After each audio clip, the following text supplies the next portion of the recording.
This is a previously recorded episode of the ITintheD Show. This show is broadcasting live from the Podcast Detroit studios in Royal Oak, Michigan. For more information about the show or our network, please visit www.podcastdetroit.com. All right, hey, this is episode 156 of the ITintheD Show. We are broadcasting live here from the Podcast Detroit studios. We've got some great guests tonight. We've got Comcast in the house. We've got Jer from Daily Detroit. Going to be talking a little bit about what Comcast has going on for Brazil and the Olympics and all that stuff. Going to be talking about all the fun and excitement with the Regional Transit Authority vote that just went on and all the fun stuff that we haven't heard in the news.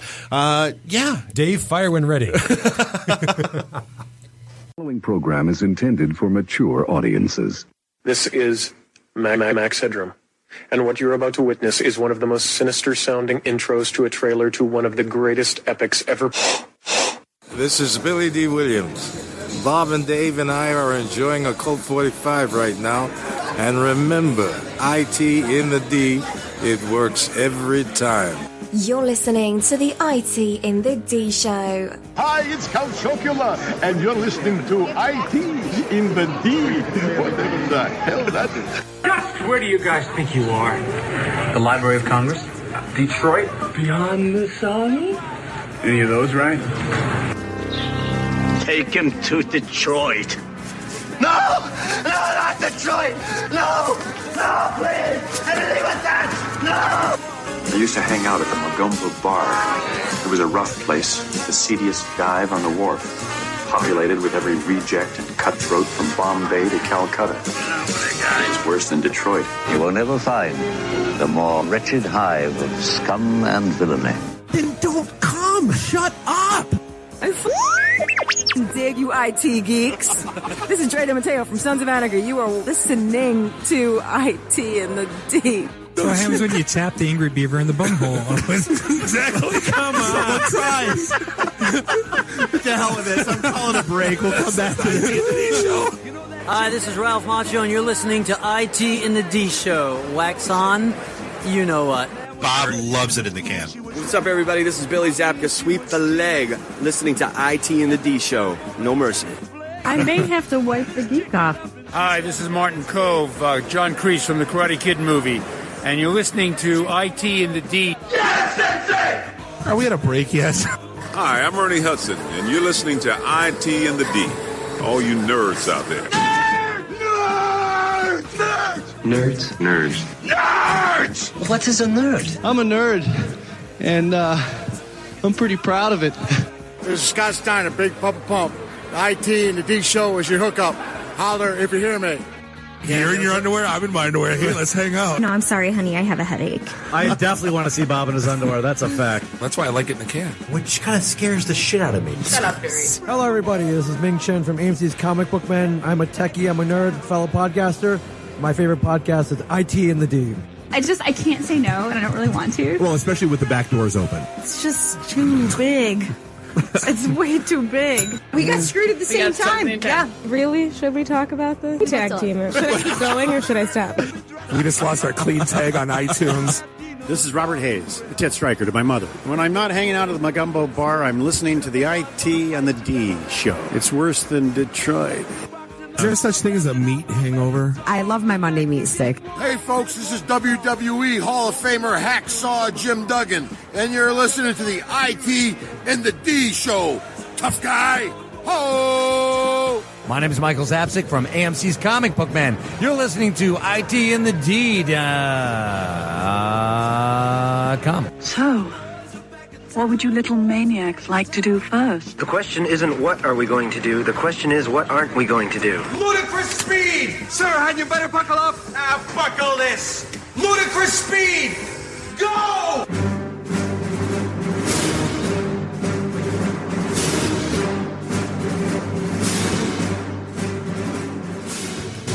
All right, well, hey, once again, here we are at episode 156 of the ITintheD Show, which I didn't even look, may or may not be the #1 technology podcast. Probably. On Chances SoundCloud are. Yeah, this week. Screw USA Today.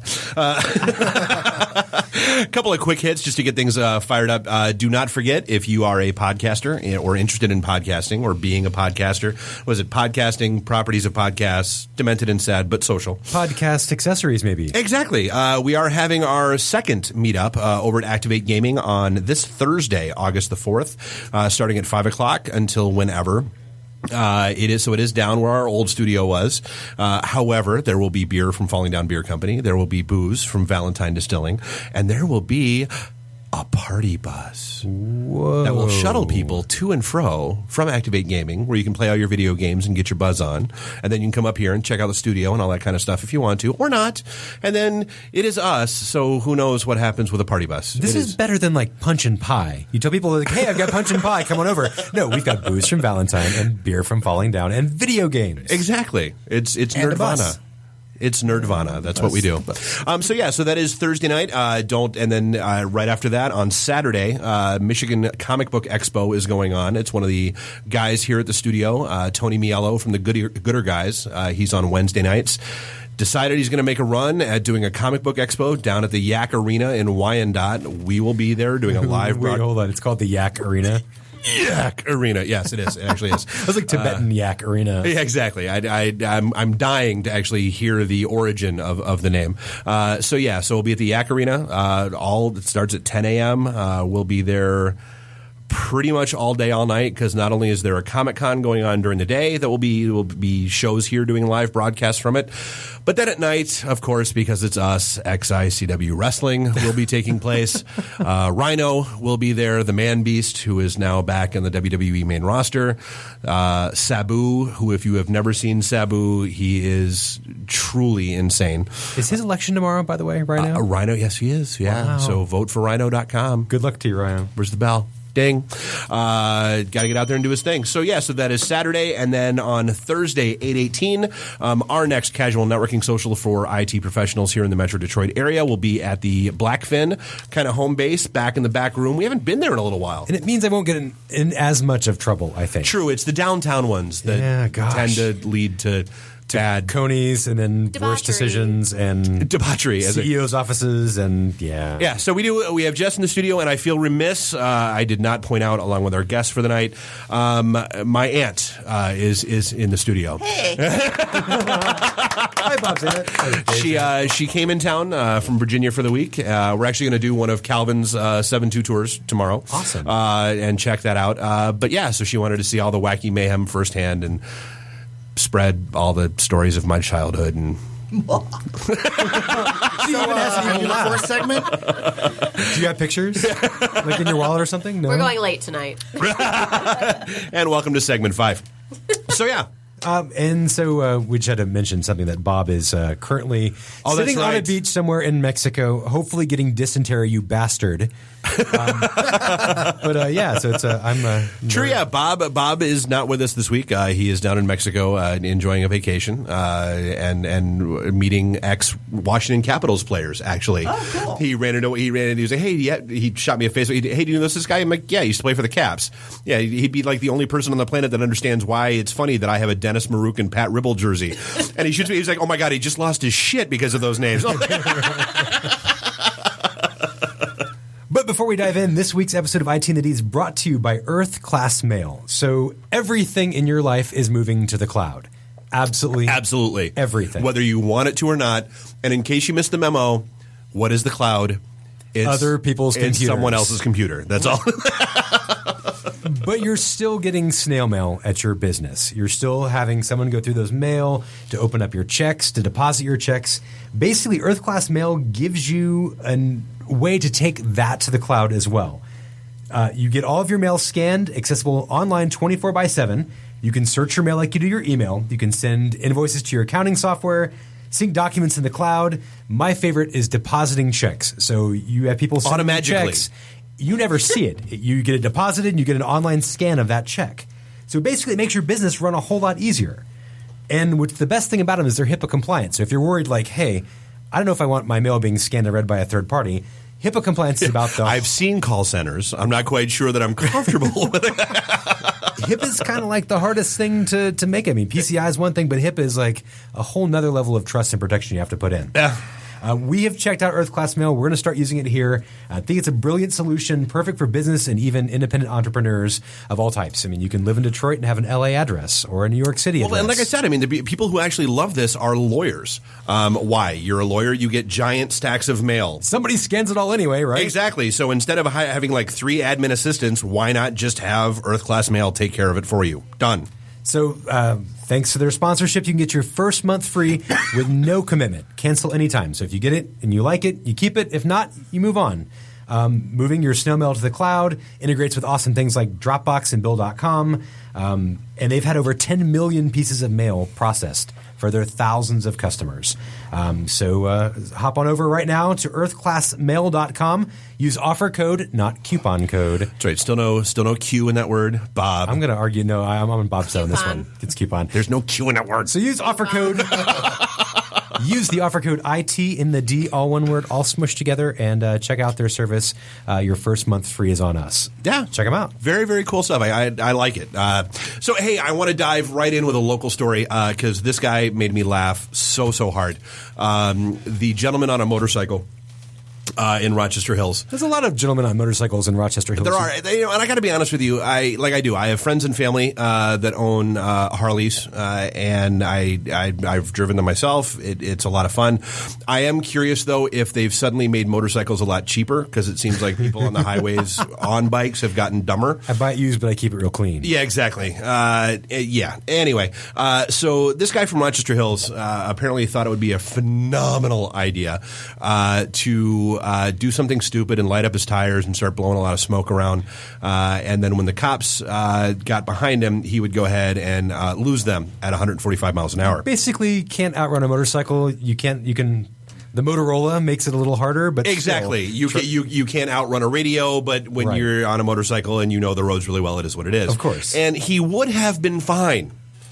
What did he do? Had he not been an idiot who then went on his Facebook page, on his Facebook wall, and said, just lost the cops, lit up tires, can't catch 145 miles an hour, booyah, dumb guy. Needless to say, it took all of a half a day before someone had forwarded that note to the Rochester Hills Police Department, and Skippy has turned himself in. Because I would love to have a recording of that phone call. Like, I would love to have a recording of the cop that got the post and reached out and was like, "Hi guys, sir, I'm sorry." Yeah, that was stupid, wasn't it? Sir, so we have a copy of your Facebook post. Would you like to come down and explain, or should we come get you?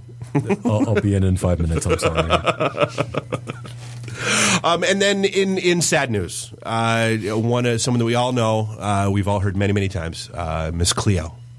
Miss Cleo. Bet she didn't see that coming. But yeah, so now there is a void in the online and phone psychic world. That was a really important part of my childhood. It was like the late night infomercials. I didn't know that. Yeah, she's only like 53. Well, she totally didn't see that coming. I think no, not at all. She thought she had a good 30 years left on that odometer. I think she died of colon cancer, maybe. Actually, Oof. Yeah. Well, yeah. That just got less money. They got Thanks, no jokes appropriate there. I mean, the whole Terrence and Phillip route, but no, not really. Dude, John Hinckley Jr. is getting released. Sure who that is, actually. The guy who shot Reagan? Ooh. So how long was he in jail? So that was 80... That was 81, I think. One, yeah. About as long as MTV's been around. Wow, about as long as I've been around, actually. Too. Yeah, that's which excuse for night. But yeah, so John Hinckley Jr., the last guy that really took a run at assassinating a president, and apparently did it for Jodie Foster. Which they're like, okay, well, Reagan's dead, we can release him. I'm like, well, does Jodie know about this? Did you consult her at all? Have you seen his restrictions? Oh yeah. Oh, it's amazing. It's great. You can't be near public officials or something like that. People in the cabinet. No Jodie Foster. Yeah. Obviously. But they're pretty epic. It's a pretty long list of things. Then it's like he can't be online. He can't be on he can't be on social media. He can't save us all. No social media. He's going to be perfectly fine. Can he write a book? He'll be sane. There's still that rule. There's still that law where you can't profit from a crime. Oh. So I mean, he might write it, but then I bet you the proceeds would wind up going to Jim Brady's family, behind the Brady Bill, because that's where that came from. Wow. So sure, go ahead, write the book. Give Jim Brady's widow money. Yeah. Phenomenal. Phenomena. The Olympics don't seem like they're getting off to a good start. It doesn't seem like there's the same energy as there has been in previous years. Well, not only that, but it doesn't seem like Brazil was fully ready for them to happen. No. And I know this happened with Sochi. I mean, it happens with every. There's always hiccups in every Olympics. It does, but I don't recall body parts washing up on the shores of Sochi. I don't recall Look, Putin's Olympians. very thorough. That's right. There were no He's body much parts. more thorough than the Brazilians.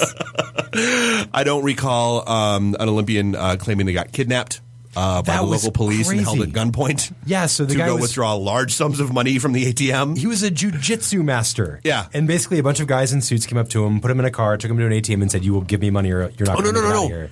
In uniform.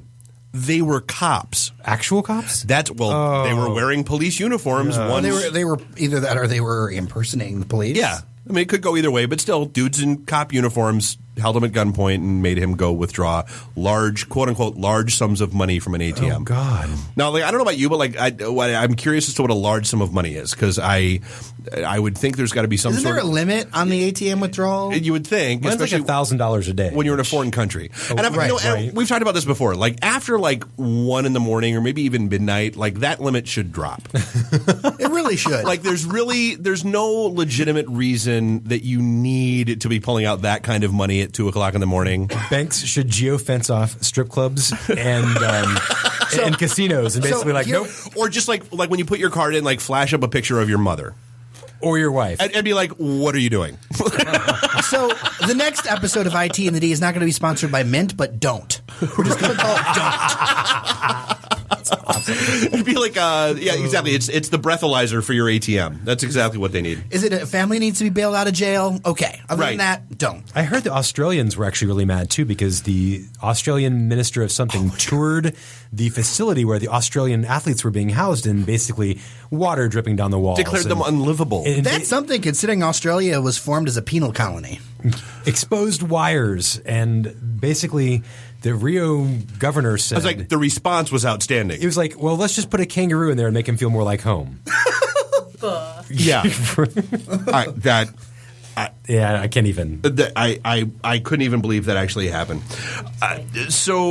There was one. Oh, God, this story I absolutely loved. Getty Images, and we actually had our own issue with them at one point in time for the same reason. I just didn't know this was an option. Getty Images sent a demand letter to a photographer or to a person who was using one of their images on their website and demanded payment for it. And if you don't know what Getty Images is, basically it's the largest purveyor of stock photos in the entire world, right? They're one of the largest. Oh, yeah. Yeah. Well, as it turns out, the person they sent the demand letter to was the person who had taken the photograph and had donated not only that photograph, but her entire library of photographs to the National Archives to be open source. So now, not only is Getty not getting paid by her, Getty is getting sued by her for appropriating her open source images from the National Archives and demanding payment from people.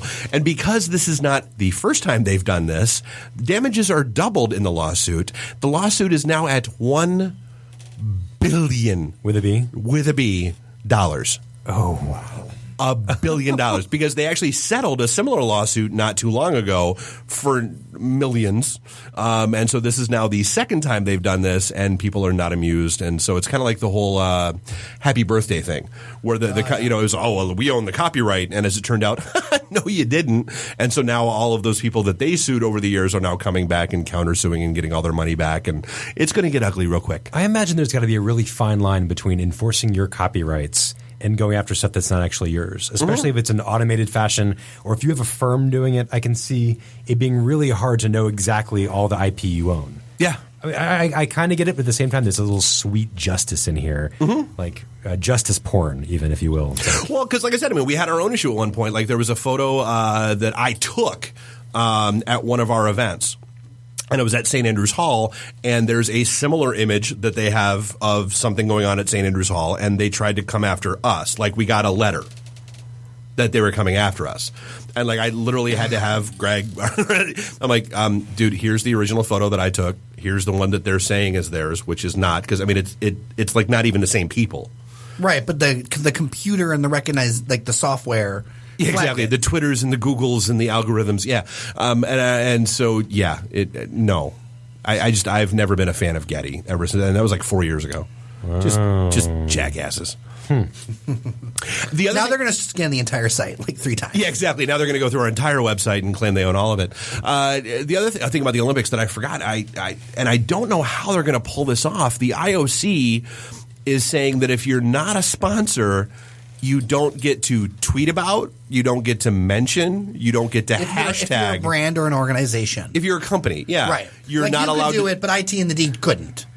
Oh, you know we're gonna. Oh, of course. Because I double dog dare you. What are you going to do? This is like Colbert. This is like Colbert and Colbert. Yeah. Because you saw that flap, right? Yeah. What are you going to do? Yeah, what are you going to do?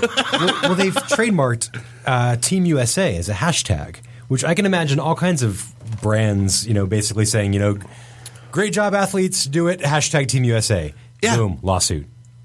Bring it. Do well in Pound Rio 2016. Lawsuit. I don't know. I'm not sure how they're going to do that. I feel like everybody should line up all the accounts at once and just do one giant Twitter bomb and just like Team USA, Team USA, Team USA, and like have everybody go at the same time.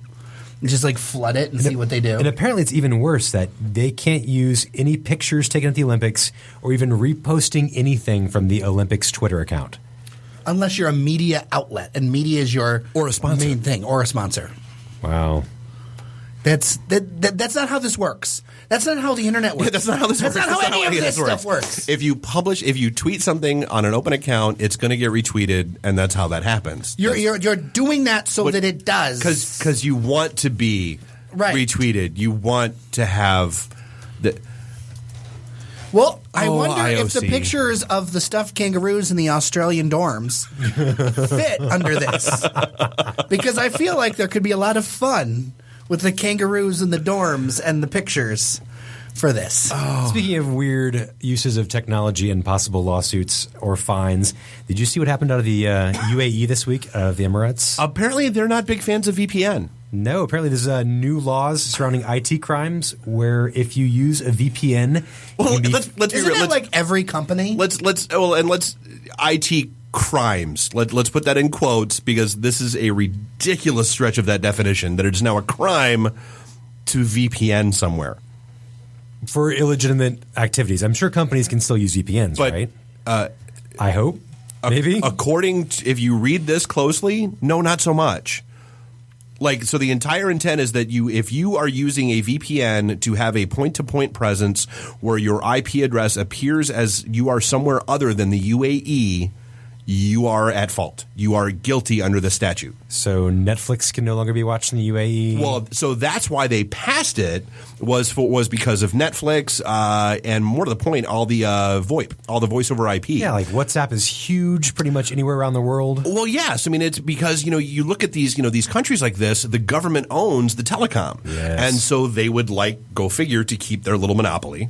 And they would like to make as much money as they possibly can. Well, along comes the internet and kind of ruins that because, there's all of a sudden options. So they're trying, no, you can't use Skype. No, you can't. And so they've blocked access to Skype over, all the ports and all that. Vonage too. Right. Didn't France try something with that, with like that silly computer they had? What was the terminal computer that the French had? I do remember that. And it was like this silly thing and then the French official said to someone in Silicon Valley, "We have no use for your internet." Oh, that's right. Our own internet. France was going to break off into their own internet. Yeah, and so was actually South America at one point in time. Well, South America can leave. We got one more big warning for folks. There was a Citibank employee down in Texas. And, Every one of us in IT have basically sat around thinking, I hate this place. One day I'm just going to delete everything and walk out. I will burn the building down. I'm going to strike a match, turn around, throw it. I believe you have my stapler. It's like, I got the power to do it, man. I got the passwords. One of these days I'm just going to show them. Well, this guy actually did show them, and he shut down 90% of Citibank's networks. By wiping their routers. Genius. Just 10 routers, too. I mean, that's something you can do in probably 5 minutes, maybe. If that. Yeah, that's even if you log into every router and do it. Oh, yeah. If you have to log into them one by one, yeah. I'm going to bring down your bank in just 10 routers. That's right. I can just name that tune with this one easy trick. With one easy trick. Well, and when he got caught, the best part of the story is like, well, they were going to fire me anyway. I just beat him to it. Yeah. No, and now you're facing charges. 21 months in prison. So IT folks, if you're out there and you hate your job, please do not go doing something stupid like that because now there's precedence and you will end up in jail. That's roughly 2 months per router. Just get fired and collect unemployment like the rest of us. Exactly, and just be unhappy. The one big story that's blowing up a lot, though, is, and I had never actually even heard of this band, Temple of Dogs. Is some band that, like, I don't know. It's some, like, super collaboration thing. Their tickets went on sale on Ticketmaster, and they were literally sold out in, like, 7 seconds. And so this has now blown up the whole thing about Ticketmaster and bots and third-party agencies and resellers because literally, like, so they were sold out in, like, 8 seconds. It's Temple of the Dog. Oh, Temple of the Dogs. Apology to Temple of Dogs, whoever they are. They're now calling their lawyers. Yeah, exactly. I'm mispronouncing my name. And your website's going to get scammed. Terribly sorry. Yeah, exactly. Ticketmaster, but yeah, anyway. But no, so they're sold out in 8 seconds, and then all of those tickets were immediately available on like StubHub and every place else for like 3 times face value, which we all know goes on, but like this was like the worst case scenario for this nonsense where they can now prove that like one broker logged in and bought like 450 tickets when you're only supposed to be able to buy 4 per person. There was another broker that had like 500. It was nuts. And so like everything that everybody hates about Ticketmaster, this is basically bringing to the forefront. And so, you've got like the state of New York that has already like slapped Ticketmaster and a few other, and Live Nation, which is actually part of Ticketmaster, and somebody else with just huge sanctions and fines and that sort of thing. I think the New York governor's office looked into it a year ago and determined that more than half of tickets sold through Ticketmaster, 54%, are reserved for either insiders or third-party sellers. Well, no, that's the other part that they're not talking about. So, number one, you've got these bots that flood and buy tickets as soon as tickets go on sale at 10 o'clock. Oh, and 10:08, they're gone.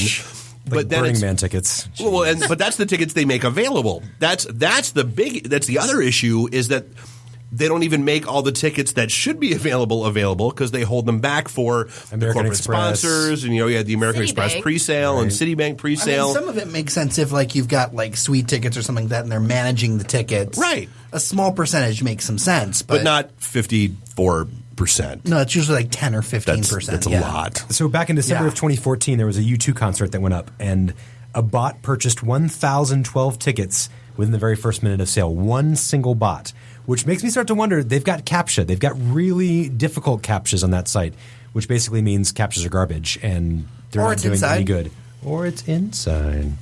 Yeah, but CAPTCHA's been broken over and over and over again. I mean, that's true. I mean, dude, I mean, that's IT industry 101. You build a foolproof system. How many startups have there been for CAPTCHAs?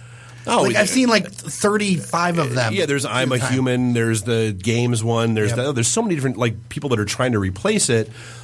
But then that's the flip side is they're not really trying to the companies that are dealing with these issues aren't really trying to replace them because they're perfectly fine as long as they get sales. Right. As long as the money clears, you're good. Yeah. All right. Well, hey, we are going to take a quick break. Before we do, so this next segment is going to be brought to you by Lenovo. They're going to talk a little bit about cloud infrastructure. So imagine, here's the deal. You have guests coming, but you only have one bedroom. What if you could order an extra bedroom for your guests and you could remove it after they leave? That's the idea behind Lenovo's next-generation data centers built for cloud computing. You see, the cloud is all about giving your company the ability to expand and contract server space on demand without actually adding more hardware. Lenovo understands that on-demand access can give your company a tremendous competitive advantage. So think about it. The faster you can scale up, the faster your dev team can test new apps, months. And that means you can get new product features into market faster. But that kind of flexibility is worthless if your servers are down. Lenovo servers are number one in reliability and performance because you don't have the time for downtime. I know I don't. Downtime is bad. Most companies calculate what a second of downtime costs them. Oh, yeah. We know. Oh, yeah, we know, and we get told about it in meetings. So if you're feeling handcuffed by proprietary hardware-software relationships, Lenovo systems allow you to partner with leading software providers to ensure that your cloud solution is best in class. Lenovo systems can even integrate with legacy software platforms to help get your cloud solution up and running quickly. Learn more about how Lenovo is transforming the data center at www.lenovo.com/datacenter. One of the things that we've had a couple of guests on in the past on other shows that we've done, talking a little bit about hyperconvergence, and I don't know that it's really been fully explained really well. It's it's still kind of a buzzword. It's still a mystery. It's still out there. Luckily, we've actually had the great opportunity to talk with Don Frame, who's the brand director for Lenovo North America. So Don, talk to us a little bit about, and more to the point, demystify a little bit for us, what is hyperconvergence and what does Lenovo have going on in that space? Yeah, hyperconvergence is, I guess, the newest buzzword in the IT industry, which some people don't know what it means because it is just that. It's a buzzword. It's like it's something that somebody made up. Honestly, what I call it is software-defined convergence, and let me explain that or give you an analogy that may help explain it. Okay. In the past, when I first started working in the IT industry, I had what I call the Batman belt, this big utility belt that had all kinds of things on it. I had a phone, I had a separate calendaring device, a Palm Pilot or a PDA type of thing. We had even a pager for a while. I had a separate calculator, separate GPS. Hey, I had my Palm Pilot Pro and my Skynet pager or SkyTel pager. Yeah.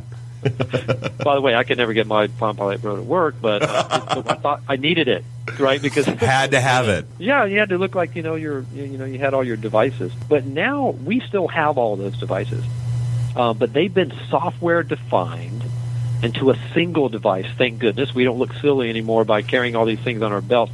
They've been software defined into a single device that we now know as the smartphone. We very carry true. A single device now, and it does all of those things. Very true. All right, well, hey, I'll tell you what. I know we've got we didn't want to take up too much of your time.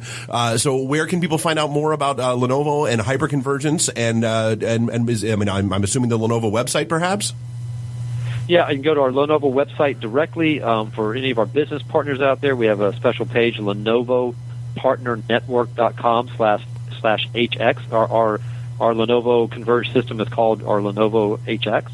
So go to LenovoPartnerNetwork.com/HX or go to Lenovo.com and you can find more information. IT in the D. Read, meet, listen. Networking Detroit, one beer at a time. Hey, this is John Schneider from Nip Tuck Smallville, the haves and the have-nots. Oh, Dr. Quinn, Hot in Cleveland. Secret Lives of the American Teenager, and just about everything you can possibly imagine. And oh yeah, the Dukes of Hazzard. You're listening to Bob and Dave.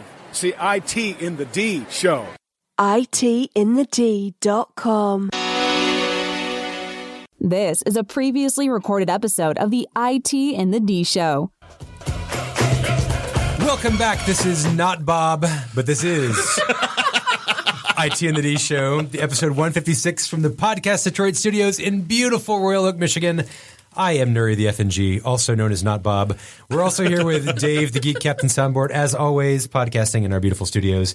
Don't forget, guys, this week, the 4th on Thursday, we're having our second annual podcaster meetup. It's not annual. Not even annual. Maybe just quarterly, all the bi-monthly. time. Semi-annually. Whenever we decide to do them. And here's the best part about this. Bob argued so hard about when this event was going to take place and when it was going to happen. And so the date that he threw out and that we landed on, that we booked, and he's in Mexico. I hope you're getting dysentery. Hope you're on the Oregon Trail while you're in Mexico. Yeah, so be sure to stop by. We've got Valentine vodka, we've got Falling Down beer, and we've got a bus to bring people interested in podcasting on Podcast Detroit over to check out our new studios. Well, yeah, we will have there's a couple of shows that'll be live that night. In fact, a couple of shows that are going to be live that night are going to be stopping by the event before they come up here and record. So it should be a good night. I'm eating a Flavor Ice pop right now, so we've got those in the freezer too. We do. If you weren't sold now, you have to have a Flavor Ice pop. We do keep ourselves pretty well stocked here. There's a ton of them. I know. I bought There'll a be box. plenty for the event. I bought a big giant box of Flavor Ice because I like Flavor Ice, and that's just welcome to Dave's world. That's Big giant box. Hashtag not Bob. Yes. And then Saturday, we'll be down at the Michigan Comic Book Expo. We'll be broadcasting live all day with a wide variety of our shows. I'm sure it'll be us. It'll be the comic shows that we have. I'm sure Tony will hop on from the Gooder Guys and a whole bunch of stuff. And then XICW Wrestling that night should be a good time. All the wacky mayhem. Yes, and so yes, if you ever wanted to see, if you think this is weird, come watch me do live wrestling commentary. Do you have a bell, like one of the little bells for like bad jokes? We are not allowed near the bell. Oh no, like these bells. Yes, we actually absolutely do. But like Okay, good. I thought you meant like the big, like we're not allowed to touch the official timekeeping bell. I met that guy. He's serious. Schmizzy? Oh yeah, no, he's serious, dude. He will. Like, He'll take the bell and bash you in the head. Oh yeah, with he it will if you kill can you hear if you touch his bell. Like it's no joke. Hands off. It's okay. Yeah, exactly. And then 8/18, we're back at Blackfin for more wacky hijinks and casual networking. Yeah. Good times are had by all. Yeah. So, hey, joining us in studio, we've got Michelle and Rob, who we just saw last Tuesday night from Comcast. A lot of cool stuff you guys have coming on queued up for the Olympics. I'm not going to lie. We were trying to peek behind the curtain and figure out how you were doing what you were doing. But for anybody who's an Olympics nut, and I'll be honest, I'm not a huge Summer Olympics fan, but I did. Apparently, I can track all the women's volleyball, which I'm all in favor of. Dave's just disappointed there's no figure skating. But like I'm already thinking ahead to the Winter Olympics and like all the stuff that goes on there that I actually follow. You guys have some very, very cool stuff coming out. Yeah, tons and tons of content. About 6,000 hours. 6,000 hours of real content available, and that's like watching. And that's crazy. It's what, 2 weeks? It's almost 3. Yeah, 3 weeks, but it's 22 sports and 306 events. So your track and field has about 20 different events. So lots of things to watch. It's like going to Penguicon and trying to figure out which tracks you want to follow. Without the help of cool technology. Right. Yeah, exactly.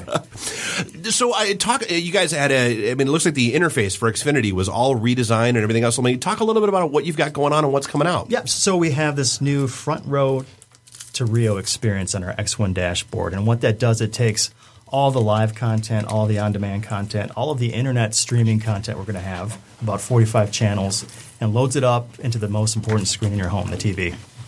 And that's the coolest thing is you guys showed us a great demo of the technology. And basically, if you're watching something, there's all this additional content.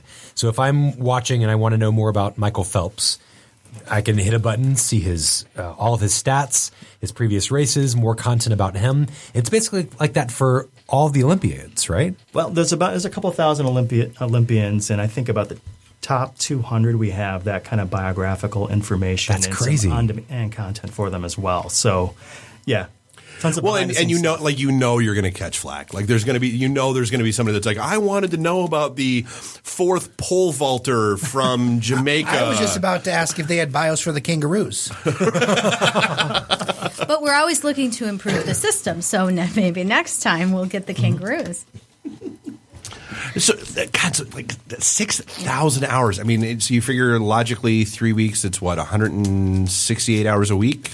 Actually, it's 250 days in a row if you watch it for 24 hours a day. And it's more content in the first day before lunch than there was in 1996 Atlanta games. So all of the 1996 Atlanta games. Crazy. I can't imagine like the technical backbone and the real-time operations center and all the other things that have to go into bringing such an amazing connected experience to viewers. So NBC Sports is in essence creating between 35 and 45 additional channels that they will stream over the internet. And so what we're doing is we're pulling them into our X1 platform so that you don't have to log out of this to go into that to find what you want to find. You use one system that will easily allow you to find what you want to find. So if you just use your voice remote to say, watch gymnastics, it's going to pull up all of the options of gymnastics. That's nuts. Well, and I'm not going to lie. Like I know, I remember the Winter Olympics, the last Winter Olympics. It was gee, there are 30 different channels that things are on, and hopping from, okay, I know, this this hockey game is on here at 2:00, and this hockey game is over on 70 channels over at 4:00. It's hard to keep track of that kind of stuff. It's not. It is, and like Michelle said, you just talk to your remote, and it'll bring up what you want. It's crazy, but it's so convenient. I mean, like you said, there's 9 NBC channels that are broadcasting. Tons of on-demand content and the 45 internet streaming channels. It's so much to keep track of, but this interface makes it just easy for our customers to access. Did I remember that you could set an alert if one of your favorite Olympians or if one of your favorite sports was up, and it would give you an alert and say it's on right now on this other channel, let you to go over there? Or Yep, you can set alerts, and you can see those on your TV screen. You can also have text messages sent to your phone. And you can also set up to automatically record whatever your favorite athlete is competing in. Because there's no way to catch, 45 different channels of things at once? No, not unless you're Elvis. How would you know where to go? 20 TVs. How would you even know where to go? Right. So, or, you'd be like, my grandmother back in the day who had, she wanted to watch all 3 soap operas. And so she had the big giant console TV and then 2 mini TVs on top of them. And it was, the ABC, NBC, and CBS soaps that were on, one, yeah. So imagine having, 50 different soap operas that you had to keep track of. She would have if she could have.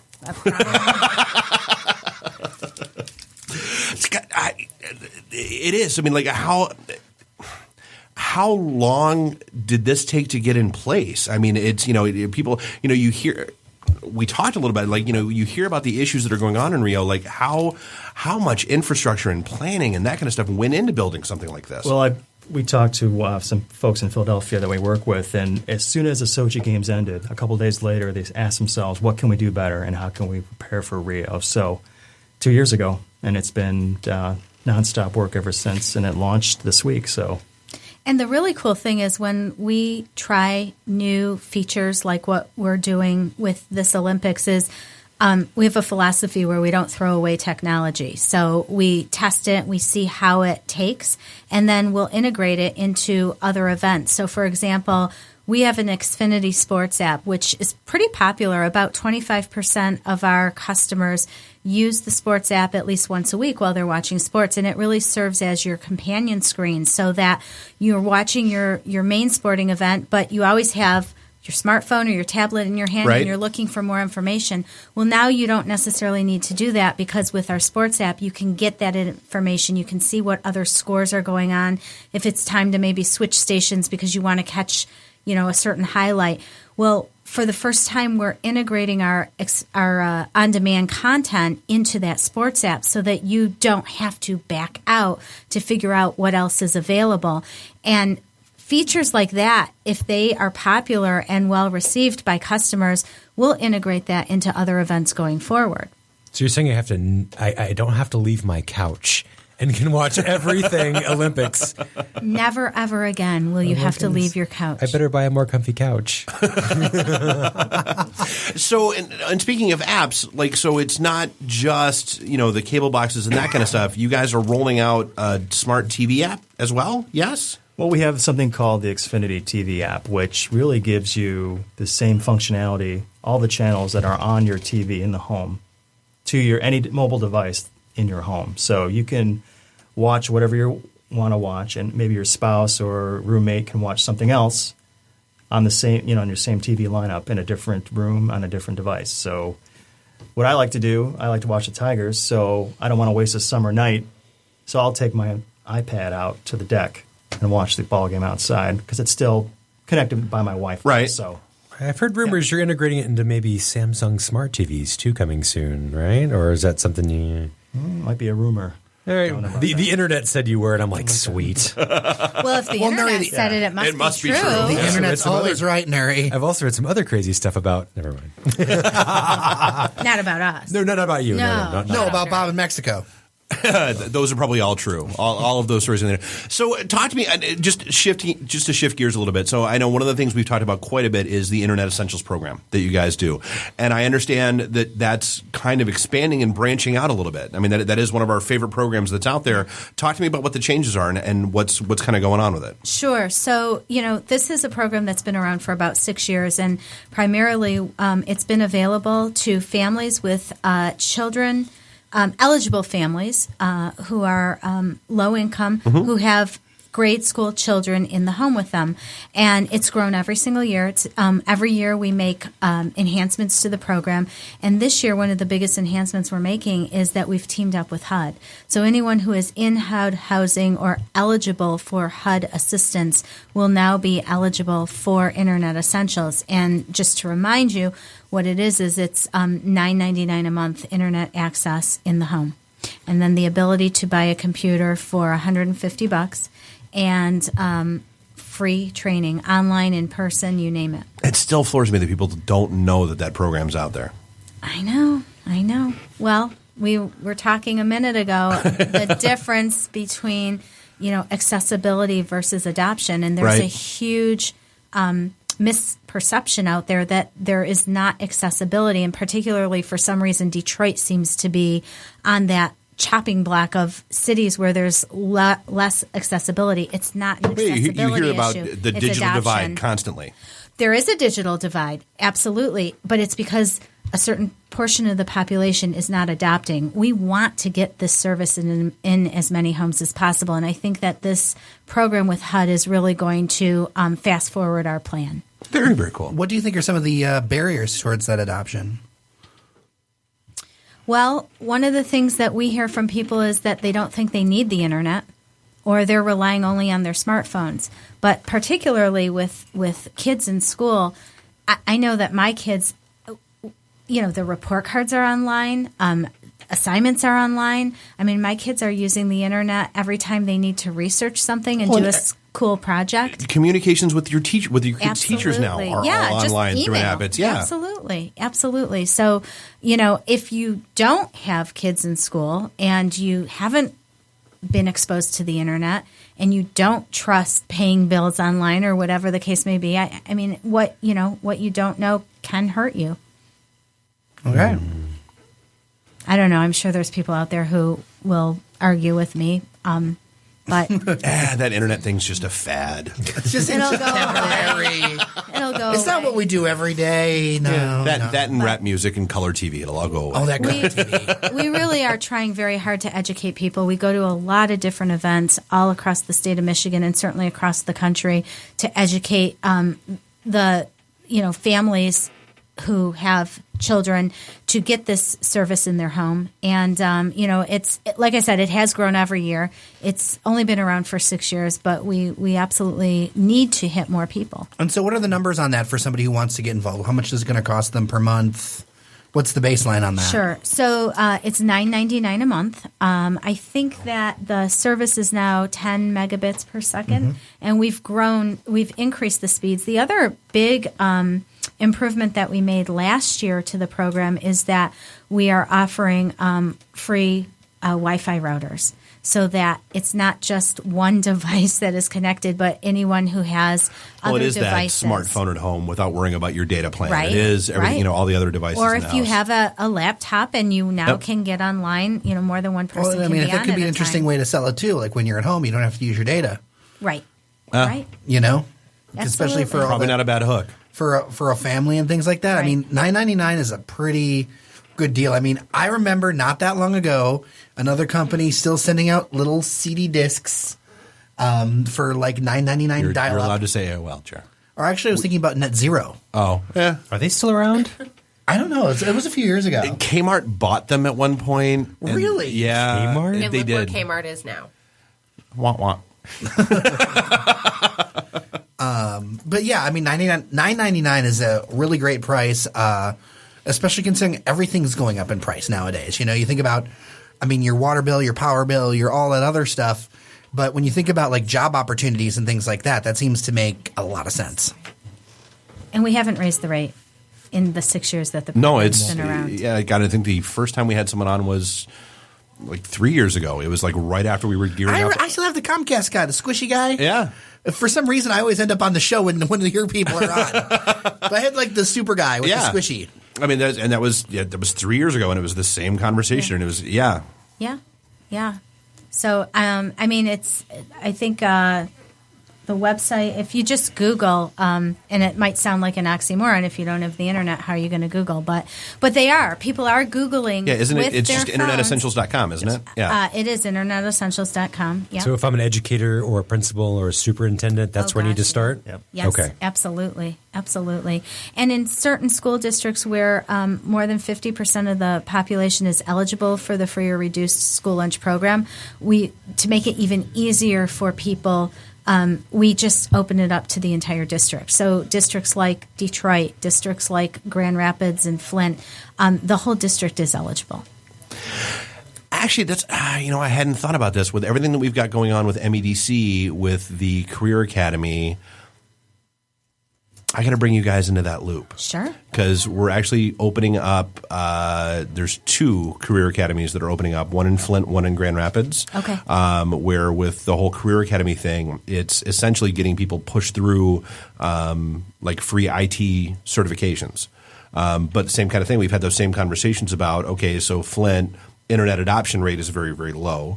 How do we get that jumped up? I got to pull you guys into that chat. That would be awesome. Sure. I also see on your website that you're doing some pilots with both college students and senior citizens. Yeah. Do you fall into either of those categories, Nuri? Not yet, Nice. but get off my lawn. Get off my lawn. Depends on the day. So like now that he's a homeowner, yes, he'll be yelling at people to get off his lawn. The senior citizen pilot is going on in Miami, and I can't remember what colleges that pilot is going on. What we typically try to do is we try to pilot a program in a few markets so that we can get the feedback, work out any bugs or kinks. Test and learn, right? Exactly. Totally. Yeah. I love that phrase, test and learn. And then we roll it out across other areas. I think that, with this HUD program, I think that there's going to be a little bit of an overlap, and it's going to make it even easier.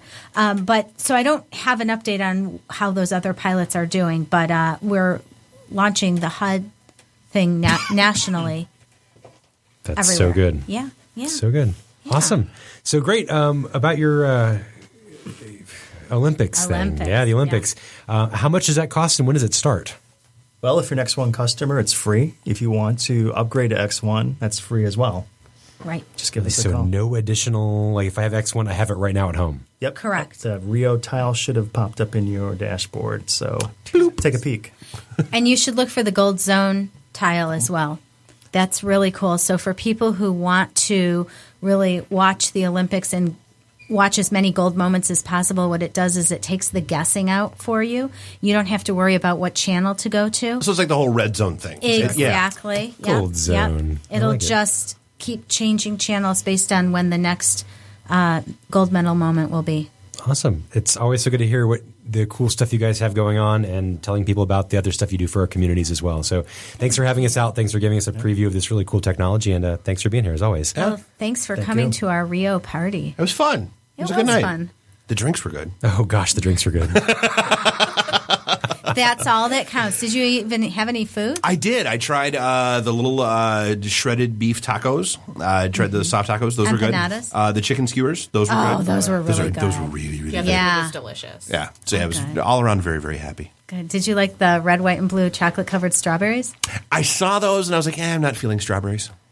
But they were cute. They were adorable. I ate some really weird marshmallows that were like 3 colors. I'm like, is that decoration? I'm like, no, it's a marshmallow. Sweet. Oh, no, those were decorations. Oh, you fed me one. Yeah, you ate the parsley, Nuri. Way to go. That's why I've been feeling bad for the last 3 days. Eating styrofoam again. You ate the parsley. Phenomenal. Way to go. All right, well, hey, so that was Michelle and Rob from Comcast. We are going to be taking a quick break. We are going to come back with Jer and Billy to talk a little bit about what's going on around Detroit with the Regional Transit Authority vote. Or not really vote because it couldn't get to a vote. Right. The chaos that's been going on. This is episode 156 of the ITintheD show, and we will be right back. ITintheD. Read, meet, listen. Networking Detroit. one beer at a time. Hi, I'm Brittany Daniel from The Game, and you're listening to IT and the D Show. ITintheD.com. This is a previously recorded episode of the IT and the D Show. Hey, so we are back. This is episode 156. I am not Bob. No, you're not. I'm not Bob. This is Dave. Also not Bob. Also not Bob. I'm not Bob either. This is Dave, Captain Soundboard, here with Nuri the FNG. So again, don't forget, Thursday night, the 4th, that's this Thursday, we will be over at Activate Gaming for our Metro Detroit Podcaster Meetup. If you're interested in podcasting, if you run a podcast, if you want to learn about it, come on out, hang, have some drinks, chill, hop on the bus, come check out the studio if you want to. And then Saturday, we'll be at the Michigan Comic Book Expo, broadcasting all day with all of our shows, having a grand old time. And then on the 18th, we will have our next casual networking event for the IT industry over at the Blackfin. And as we've kind of talked about a couple times during the breaks, we're not that far away from our next pink slip party. Those things that give me migraines and oh so much fun. That is going to be Thursday, September 15th over at the Majestic. So that is right around the corner. All right, so we are back for segment 3, and before we get rolling, I should point out that this segment of the IT and the D Show is brought to you by Igloo. So here's the deal: work is no longer a location; teams can be together half a world away. Nuri, I know you're familiar with this, as am I. You've got devs here, there, everywhere that you've got to coordinate with. Igloo is a modern intranet designed to keep everyone on the same page. You can share files, have real conversations in real time, and do it all while still being able to use the apps you currently use, like Box, Google Drive, and Skype. So Igloo brings everything together, creates a single destination that lets you focus on your work. Put simply, Igloo is an intranet that you'll actually like. So you can try it today. You can try it today at igloosoftware.com/ITintheD. That's Igloo, IGLOO software.com/ITintheD. Give it a shot. It's great. I mean, I think about all the tools I use every day, and if they were all in one place, my life would be so much easier. I know, no kidding, right? So Bob set that up, actually, didn't he? I think it was either. Yeah, I think he did. Bob set it up, and if Bob can set it up, so can you. That's right. If it's so easy, a Bob can do it. You know it's out there. He's not here, so we're going to talk all the smack about Bob. And we say it when he's here. Dysentery, Bob. Dysentery. All right, so we are joined for this segment by Jer from Daily Detroit. We really wanted to talk about. There's been a lot of news going on over the past couple days about the Regional Transit Authority, or the RTA. So for those who don't know, the RTA was set up to establish a regional transit authority, basically having mass transit, which is, as everyone knows here in the Metro Detroit area, is something that is desperately missing and lacking. My aunt is in town from Virginia. She was like, "Really, you guys don't have a subway?" No, we really don't have a subway. And in fact, I'd pointed out the video that you shared from 30 years ago, where there were still everything looked the damn same. Well, but there were trolley cars. Oh yeah, that's right. There were trolley which GM bought and crushed, and those are all gone now. So yeah, there's literally no mass transit. Like I do, and I tell friends around the country, Detroit is very much like other cities. The only difference is you're going to be driving everywhere, right, to get to the cool places. And to be clear, it's not that Detroit has absolutely no transit. Its transit isn't very functional because it doesn't have a coordinating entity. Right. And RTA is supposed to be, in theory, that coordinating entity, or backbone, if you will, right, that enhanced smart and DDoT services to the level where they can really perform at a level that residents need. Right. So I guess talk to me a little bit about, because it wasn't a vote that just happened. It was a precursor meeting to getting something on the ballot. It was a vote of a board, but not of the public. Right. So what... because again, there's so much rhetoric flying back and forth about it's all L. Brooks Patterson's fault. It's, the city didn't think of this, and the budget's out of whack, and there's this, that, and the other thing. What happened? Well, if you step all the way back, 4 years ago, the legislature basically enacted a law that set a funding formula and parameters for Washtenaw, Wayne, Oakland, and Macomb County to basically kumbaya, all get along, and share resources for this regional transit authority, which would basically be able to levy property tax over and above what is currently there, so they can provide more services. So bus rapid transit, so basically a streetcar on wheels. Right. Additional connector services, especially east and west, because we have a lot of issues going east and west. In fact, a lot of people go to jobs that are either in the east or, like, for instance, you are an East Sider and your job is very drive far to Dearborn. west. Yep. Right. So, but there isn't as many connectors for that. So it helps fill in some of those gaps. And then there's things. Well, there's 94, which is so much fun. So much fun. And then things like paratransit for people with special needs, handicapped, seniors, et cetera, et cetera, et cetera. Basically, this big basket of goodies. We all get along. Oh, and then you'd also be able to take a commuter rail to Ann Arbor from Detroit. Okay. So stop through, say, Dearborn, things like that. Okay. So this seems like. Well, every other major metropolitan area, you can take a train from its downtown or some sort of service from the downtown to the airport, and you can't do that here. You have to spend $60 on a Metro car or try to find yourself an Uber if they sneak in. Like, it's not a great situation right now. Well, think about all the things that having a good transit authority does. It helps people find and get jobs. It helps people get from one place where they can get to places that they have not been able to get to. So it brings commerce to areas. Well, because Job 101, you have to have a reliable form of transportation. Yes, and it helps cut down on traffic on the road. If people are riding buses and mass transit, then our traffic problems alleviate. So basically, it is a very important piece of a city's strategy for everything. Well, and it wasn't honestly, it wasn't that big of a deal until recently. I mean, we all know, Detroit. Everybody thought everyone was singing from the same songbook. Well, until very recently. Oh no! I'm taking a step back from that. Like the whole concept of a transit authority and those improved services wasn't all that big of a deal until recently. Just because we all Detroit went through a decline. It is what it is. But now that the city is starting to come back, and you've got a large volume of a younger demographic moving in. Some of them are coming from other areas around the country. And like me, I was, whether it was Boston, D.C., wherever else, I was used to seeing mass transit. They're used to seeing mass transit, and it's not here. And it's, in some cases, a deciding factor on whether or not people come here. I can't tell you how many people I know either moved from other places, said, oh, you're getting an RTA, you're starting to get your act together. I feel okay about moving here now. Things like that. And then Dude, I lived in New York City, and I didn't have a car for the entire time I lived in New York City. So I didn't want one. Right? I want to go out. I want to get drunk. I want to hop on a subway. I want to come home. I want to go to Target and schlep my bags onto the train and bring them home. I would rather not have a car. Owning a car in the city of Detroit is nothing but trouble and expense between your insurance and having your car broken into and things like that. There are so many reasons to not own a car. Well, but we have so many distorted cultural attitudes here compared to those other places. So, for instance, one of the big things that transit opponents talk about is that it all should pay for itself. Like, the fare should cover everything. And that's just not how modern transit works. That's just not how it works at all. No. It's only a portion of which. The idea is that transit is something that helps people pull themselves up by the bootstraps. One of the problems with Metro Detroit is that we consistently cut our poor off at the knees with our policies.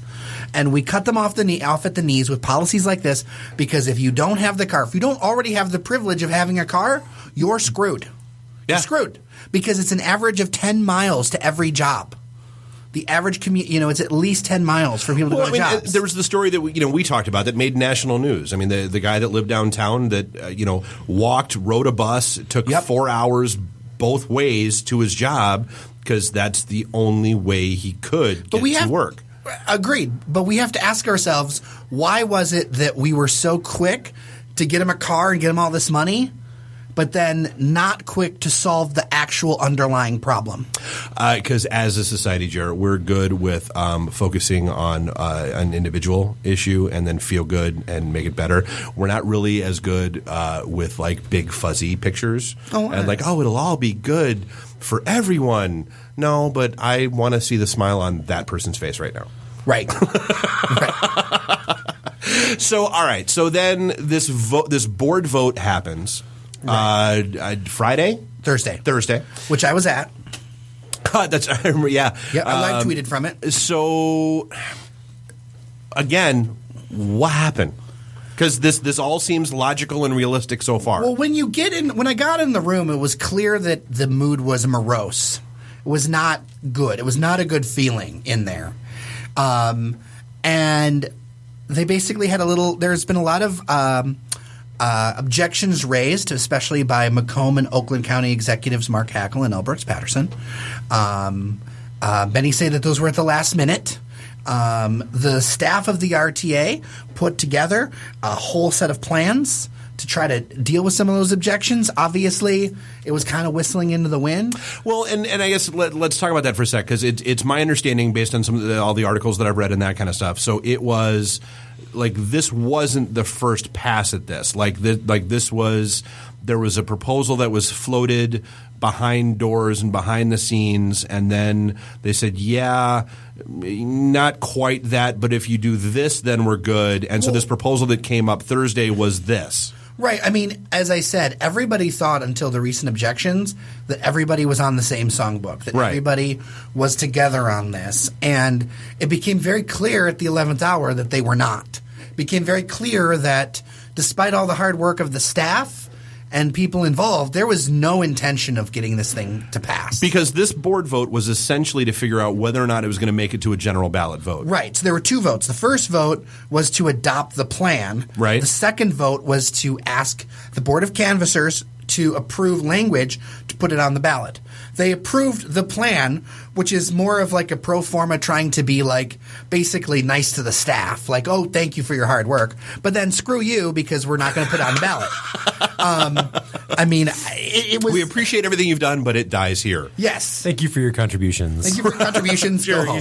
You should also point out that there was a very nice gentleman on the board who made sure that the people in the audience understood what the second vote meant. Yes. Do you want to talk about that for a minute? Oh, Mr. Hendricks? Yes. Yes, he was very clear at explaining those things. And he took the opportunity to make the point that there were lots of things that he did not agree with. Because, like, for instance, the bus unions, the DDOT bus unions are not on board with this plan right now.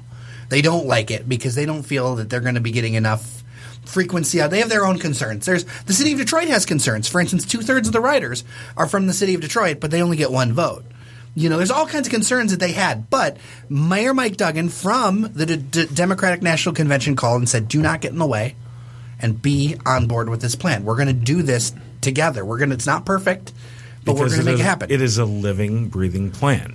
Right. It can always have some adjustments to it. It's going to have to, right? But we have to at least get it on the ballot and let the people... Right. Yes.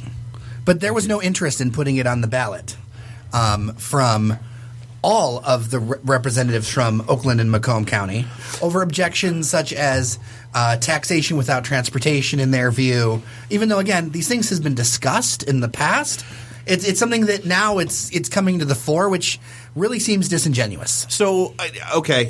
In my opinion. I will play devil's advocate. Yep. So, I'm Mark Hackle. I'm representing Macomb County.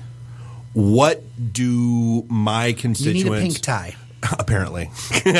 What do my constituents at, say, 26 or 32 in Van Dyke get out of better busing in the city of Detroit? Well, it isn't just about the city of Detroit, though, right? So there's a line that was going to go down but if you read Gratiot. the articles... Right. But if you actually, like, because look... everything in the articles is true. Because if you actually look, stuff goes way down Gratiot, all the way out... what is it? Does it go to? I wonder if it did go to M59. I think it goes goes out to M59. Okay. Additional services are provided across in Macomb County. So there was a lot more that was going to this than just like the city of Detroit. So that's where the perception goes, right? This is where the problem is that because again, perception is always greater than reality. So if you think about it this way, how does it benefit? So if there's a business in Macomb County that needs workers. And one of the biggest problems, if you look at business publication after business publication, is getting workers to jobs, especially low to mid-skill workers, right? Especially those in the suburbs. Right. They need workers, but they can't get them because they don't have the transportation. One of my writers was just talking to somebody who owns a business who literally drives 300 miles a day, pays someone to drive 300 miles a day as their own personal business chauffeur service so they can get all of their employees to work because there are so many holes in the transit system because we have that much of a job problem in getting people those positions filled. Wow. I feel like it's the Google buses picking people up in San Francisco and bringing them down to the valley. It's like the ghetto version of the Google bus. It's like a guy with like a busted up van It's like 300 miles a day. 300 miles a day to get workers to his roofing business. See, I'm looking at my aunt's face, and because in D.C., the metro's there. And I mean, and the metro has its holes and flaws. Does it still close at midnight? Yes. That was always one of the things that made me laugh. Friday and Saturday where you can party until 3. Right. So, yeah, it always made me laugh. You go to downtown, D.C., get hammered, but not past midnight. I have been there several times. I have a friend, Joe, who lives in the city. I'm like, hey, Joe, I did it again. Can we get some sog paneer and some Jägermeister? I did it again. I stayed out past metro curfew. So there's benefits there, but you don't necessarily feel it because it's not your business, right? And you don't see it yourself. And that's the thing, is that we need to have more empathy around putting ourselves in other people's shoes, where it's like that business creates tax revenue. That tax revenue supports all the things around you. More jobs is good. Here's the thing that I don't understand, though. If we go back all the way to 2013, there were 262,000 workers who commuted daily into Oakland County. Right. And then if you look at Macomb, there are about 100,000 commuters that were coming in, and about 150,000 that were leaving Macomb County to go work elsewhere. Yep. Wow. Why does regional transit not matter when you have numbers that big going in and out of counties, but yet you want to spend more than what it would cost to have regional transit to add one lane over 20 years to I-75? Well, it's because it's frankly what Brooks understands. He understands cars and roads. And 75 is a nightmare, let's be honest. I mean, it's not like that doesn't need help. But is it widening the road that's the help, or is it establishing actual mass transit that would work, that would take cars off the road? Or an HOV lane maybe, right? HOV lane? Man, you're forward thinking. No, but I mean, that's the thing, right? So if we're going to invest in these other areas, why can't we invest in transit that really brings these things together, right? So then, okay, so again, I guess I'll just go ahead and stick with the devil's advocate position here. So so I'm L. Brooks Patterson. I'm Mark Hackle. Why? Sorry. Number one, hand me a scotch. Number two, in a pink tie. Right. So that's what I need. Wait, scotch. Does one of them have a personal driver? Yes. Now. Yes. Yes, but you don't have to wear for years. And just wanting to know how that's not like transit. That's a whole other thing. That's because that's not mass transit. That's personal transit. We should. Well, he's on wheels. He's on a wheelchair. Ouch! Oh, wow. Ding. I'm not gonna so why again? So I'm looking I'm looking at it because let's be realistic. Brooks has made a career on building a kingdom in Oakland County. A profitable kingdom. There's no ifs, ands, or buts about it. I mean, that man has staked his life, his livelihood, and his reputation on Oakland County is better than Detroit, better than Wayne County, better than anything else. So why would he want to do something that would not, at face value, be of direct benefit to Oakland County? Because it is of direct benefit to Oakland County. That's the thing. It is of direct benefit. If you look at communities like Ferndale, you look at communities like Royal Oak, you look at communities where young people are moving. People are moving to Detroit, but they're also moving to other walkable spaces. The shift, times are changing, and leadership means looking ahead and seeing where those trends are going, and meeting those trends. And that's where there is benefit. There is benefit in multiple ways. There is benefit to businesses and job creators and things like that. And the back and forth is something where that's one of the reasons why we ended up coming up with the editorial we did. That if they don't want to play, if that's the decision they want to do, then maybe it's time to move on without them. Well, the other argument is that practical though. I think sometimes you have to show people progress and you have to lead from the front. You have to spreadsheets show you what happened, but what you want to do, what to do in the future, you need vision for that. Right. Lots of people laugh at the queue line, right? And it's only going to go so far. Do you see how many freaking construction cranes are from the riverfront up to New Center right now? It's absurd. Where did they come from? How do you make those? How do you make those? How do you make a construction crane? Steel. But more than 5,000 units with more on the way are under construction along that corridor. And that's basically a very short circulator train. That's not really mass transit. Yeah, I mean, it's a step up from the people mover. Right. And I mean, don't get me wrong. Like, I would love, how many times are we downtown and it's, all right, who's calling the Uber? We're done at this place. It's time to go to the next place. Who's calling the, I mean, it would be phenomenal to have Hobcat to downtown, Hobcat to Coney's in 3 minutes. Exactly. Like any kind of transit system that would alleviate that kind of nonsense. Well, that's what we're going to have soon. You know, we're going to have some of that in that downtown area thanks to the leadership of the Kresge Foundation and then also the business community. Because people tend to pin Q-Line just on Dan Gilbert. Although he was important about it, the majority of the private money was actually put up by the Kresge Foundation. That's another story you never hear. He's actually not the majority funder of that project. But he bought the naming rights, but he's not the majority funder. Well, they couldn't have called it the K-Line because then there would have been the whole Tigers thing. And that would have been great, though. Have him there for the christening. I just want to throw out that one other argument towards why we should have regional transit is the job creation. So the investing in public transit creates an average of 20% more jobs than investing in highways and roads. And on the other flip side, living in a neighborhood with high-frequency public transportation provides access up to 5 times as many jobs per square mile as compared to other regions. Put that in your spreadsheet and smoke it. Right? So, I mean, it makes sense. You know, you expand highways, and you're still relying on people buying cars. You build mass transit; it's a lower barrier to entry and use. And we even look at the fact that average rates for insurance in Detroit is $5,000.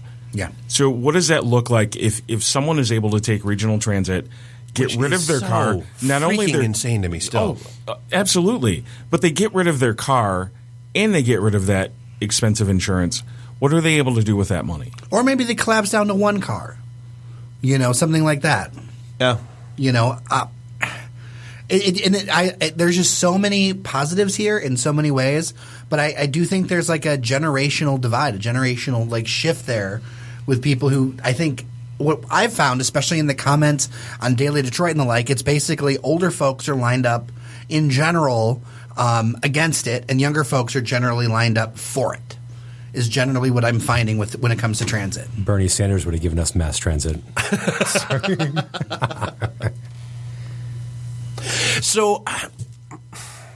So what next? I mean, okay, so it didn't, that vote didn't have, or the vote didn't go the way that it could have or should have.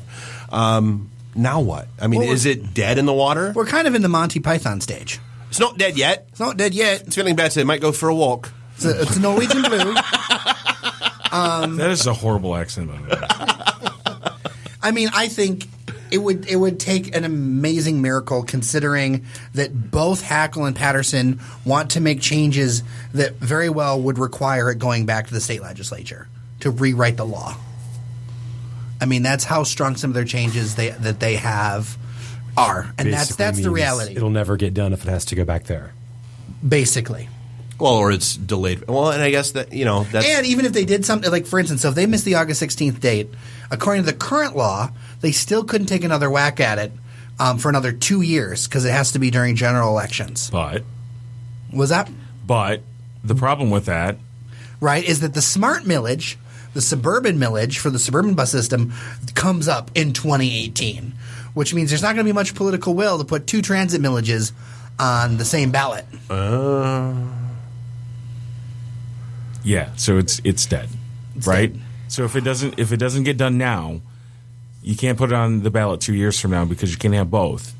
So you're just kicking the can down the road. So then way down the road. So then what does one do to try to push this? Can I vote these guys out? Are they elected officials? Well, they are.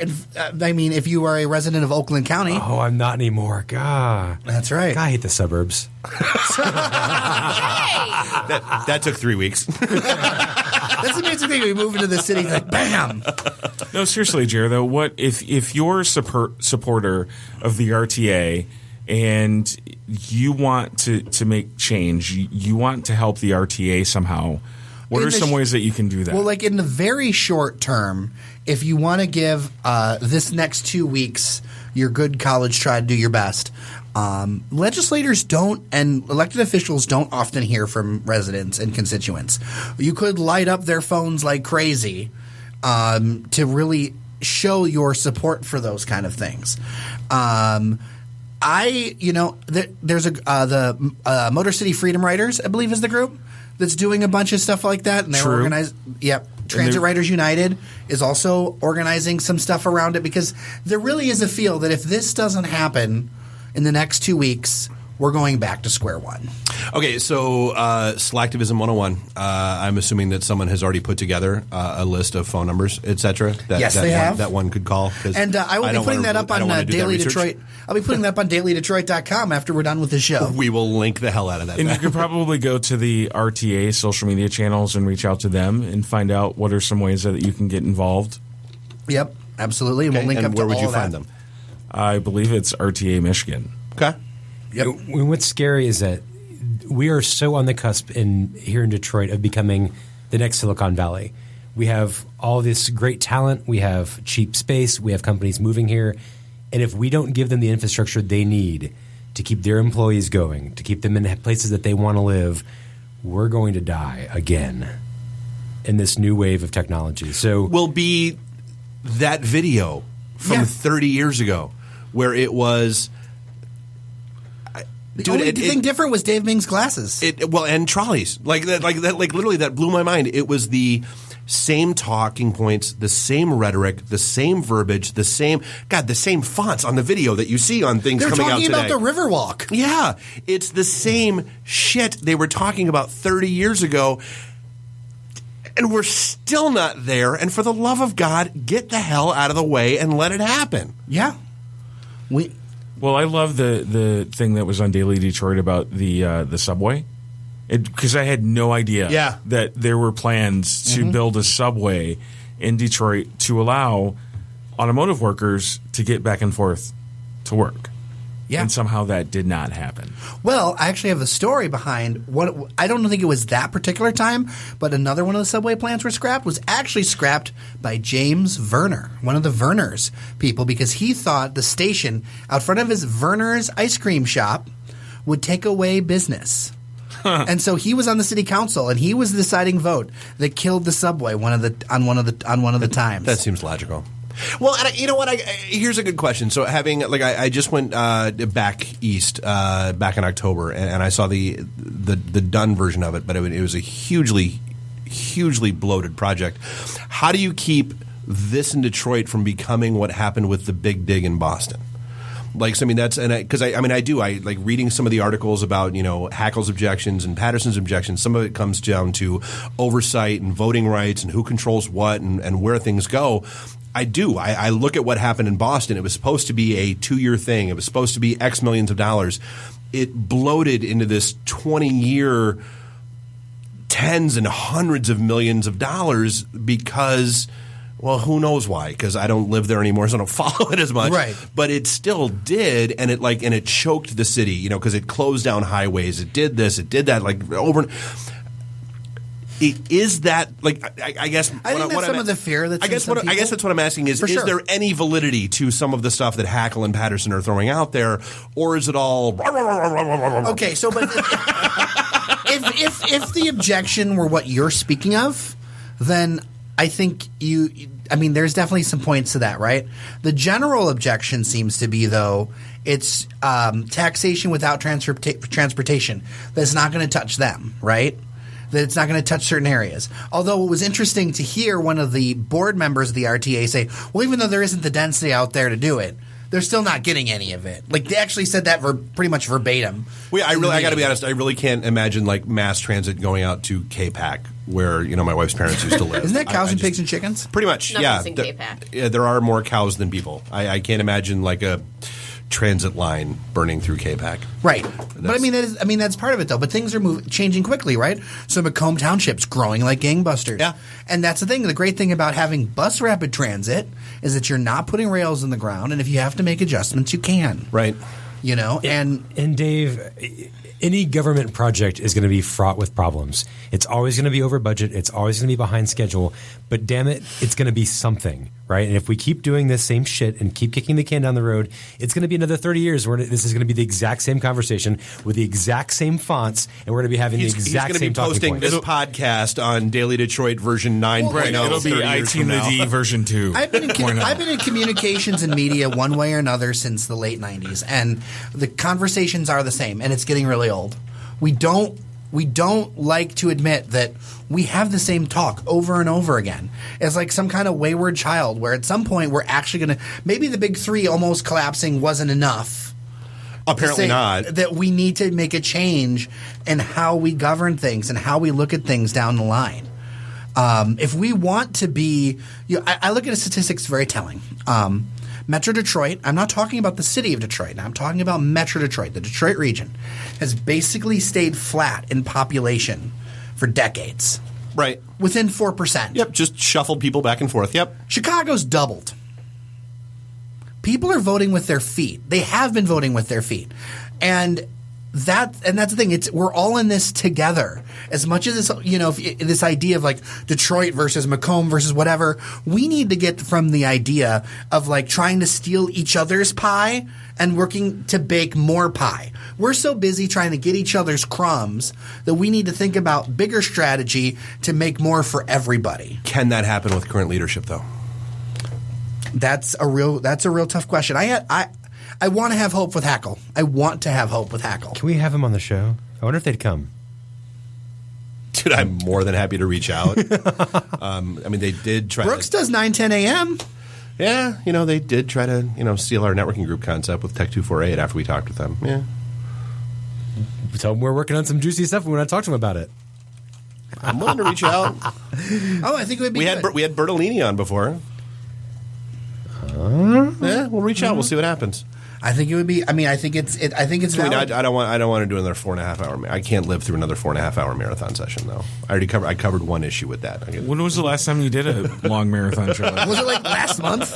Yeah, exactly. It was a month ago. I don't know. Dave's monthly marathon. We had a conversation before the show when we were talking about the RTA and regional transit and the idea that when you look at Metro Detroit versus other large cities, one of the things that's sort of interesting when you look at the map is how freeways in Detroit cut through communities. Whereas when I travel to other big cities, I'm looped around the city. Oh yeah, there's no like in DC, there's no 495, 395, 295 that loop you around the city, and then you hop back on a main highway to get up to Baltimore, and there's a loop around Baltimore and that ring kind of roads, stuff. totally, yeah. Beltways. Yeah. Whereas we didn't do that in Detroit. We're like, we're just going to cut right through the center of that community. We're going to just bulldoze Black Bottom, and so we're just going to drop you right into the heart of the city, whether you want to be or not. All roads lead to Detroit. Scary as that is, yes. All right, so we are absolutely, dude. I want you to hit me with a link as soon as you've got that list put together and out there, because we are so going to put that out there. I mean, this was a very good conversation. And again, thanks to Michelle and Rob from Comcast for coming out and talking about Internet Essentials and all the Road to Rio stuff that they have going on, and the new apps that are coming out. Deb, my aunt, thanks for hanging out. Sure. And this is not Bob signing off for episode 156 of the ITintheD show. And again, do not forget, so Thursday we are at Activate Gaming for our Metro Detroit Podcasters meetup. Saturday we are at the Michigan Comic Book Expo down at the Yak Arena in Wyandotte. And then at 8:18 we'll see you at the Blackfin for our casual networking event. So this is Dave, Captain Soundboard, here with Nuri the FNG. Bob is off in Mexico doing God knows what. Jer, Billy, thanks for coming out and talking about the RTA stuff. Very, very important topic for the area at hand. So I'll just do it for him. Hey, go ahead. So drink up your drinks, get your phone numbers, blah, blah, blah, go home. Bobism. Go home. That's right. You don't have to go home. You just got to get the hell out of here. Actually, go home. The emergency destruct system is now activated. Conan, what is best in life? To crush your enemies, see them driven before you, and to hear the lamentation of your women. Long live Flash! You've saved your ass. Have a nice day. I have come here to chew bubblegum and kick ass. And I'm all out of bubblegum. Nice shooting, son. What's your name? Murphy. Great To run. To run. Game over, man. Game over. It's over, Johnny. It's over. Nothing is over. Nothing. You just don't turn it off. I can't say no, and I don't really want to, so. Well, especially with the back doors open. Yo! Hold up! Time out! Time out! Y'all take a chill. You need to cool that shit out. And that's the double truth. Rude. Bob loves it in the can. I hope this was as much fun for you as it was for me. That's why I like it in the can. To own the truth.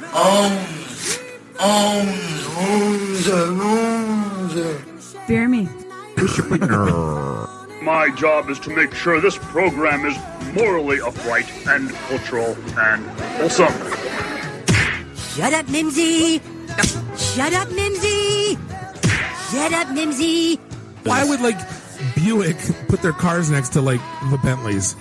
Why? That's not marketing. The alphabet. It's brilliant. Yeah, I can't take that position. That analogy sucks because it's right. Because you're getting your 8-track tuned up. Are we at a break yet?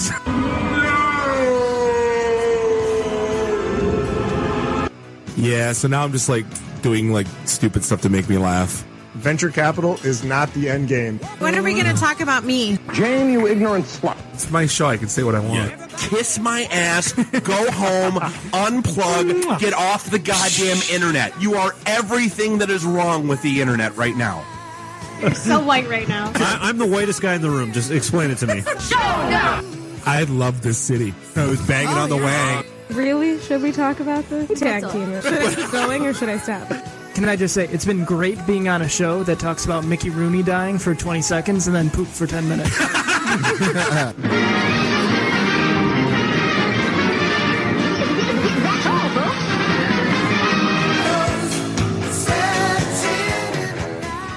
This is a previously recorded episode of the ITintheD Show.